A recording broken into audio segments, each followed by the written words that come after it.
Exam season आते ही ना एक अजीब सा प्रेशर हो जाता है। पता नहीं कितने मार्क्स आएँगे, वो मेरे बारे में क्या सोचेगा, ये वो उसके कितने मार्क्स आएँगे। और धीरे-धीरे ये स्ट्रेस ना हमें कंट्रोल करने लग जाता है। सबसे पहली बात है, इट्स कंप्लीटली नॉर्मल। अगर स्ट्रेस हो रहा है एग्ज़ाम के टाइम पर, ये बिल्कुल नॉर्मल चीज़ है। इससे यही तो दिख रहा है ना कि आप अपनी पढ़ाई को लेकर कंसर्न्ड हो, केयर करते हो इस बारे में। लेकिन प्रॉब्लम तब आ जाती है ना, जब ये स्ट्रेस हमारे लिए कोई मोटिवेशन नहीं बनता है, बल्कि इससे हमें और ज़्यादा डर लगने लग जाता है। Let's be very clear, marks important होते हैं। मैं ये नहीं कह रही हूँ कि मार्क्स मैटर ही नहीं करते हैं, दे डू मैटर।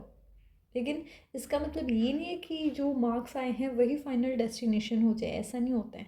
अगर आप सिर्फ परसेंटेज को अपनी आइडेंटिटी बना लोगे ना, तो ये सिर्फ एक नंबर होगा जो आपको डिफाइन करेगा। And I think you are much more bigger than that. दूसरी चीज़ है हार्ड वर्क और स्मार्ट वर्क। दोनों ज़रूरी है, लेकिन सिर्फ घंटे काउंट करने से रिजल्ट नहीं आता है। हमें स्मार्ट वर्क भी करना पड़ता है। डेफिनेटली हमें स्मार्ट वर्क करना होता है। जैसे प्रीवियस ईयर के क्वेश्चंस हम देख सकते हैं, कुछ इंपॉर्टेंट टॉपिक्स को आइडेंटिफाई कर सकते हैं। टाइम मैनेजमेंट भी सीखना बहुत ज़रूरी होता है। और रिविज़न कैसे करेंगे उसकी भी एक स्ट्रेटजी बनानी पड़ती है, तो चीज़ों को ईज़ कर देता है। जैसे कई बार होता है कि रट्टा मार लेते हैं कि भाई हाँ, ये पेपर में ऐसे ऐसे लिख देंगे, फुल मार्क्स आ जाएंगे।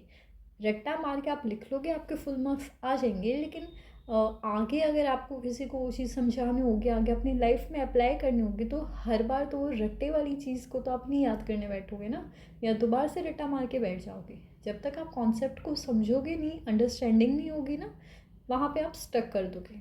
क्योंकि जो एग्ज़ाम्स है ना, वो मेमोरी को टेस्ट करते हैं, लेकिन लाइफ अंडरस्टैंडिंग को टेस्ट करती है।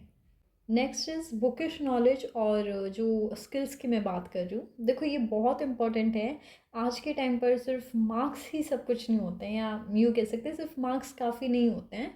आपको कम्युनिकेशन स्किल्स भी चाहिए, कॉन्फिडेंस भी चाहिए, कुछ प्रॉब्लम सॉल्विंग एबिलिटी भी आपके अंदर होनी चाहिए, जैसे आप चीज़ों से टैकल कर पाएँ। इमोशनल स्ट्रेंथ होनी चाहिए, डिसिप्लिन होना चाहिए, एंड कंसिस्टेंसी आपके अंदर होनी चाहिए। अगर आप 95% लाकर भी कॉन्फिडेंटली बात नहीं कर पाते हो, तो ग्रोथ लिमिटेड ही रह जाती है। क्या फ़ायदा है फिर उस चीज़ का।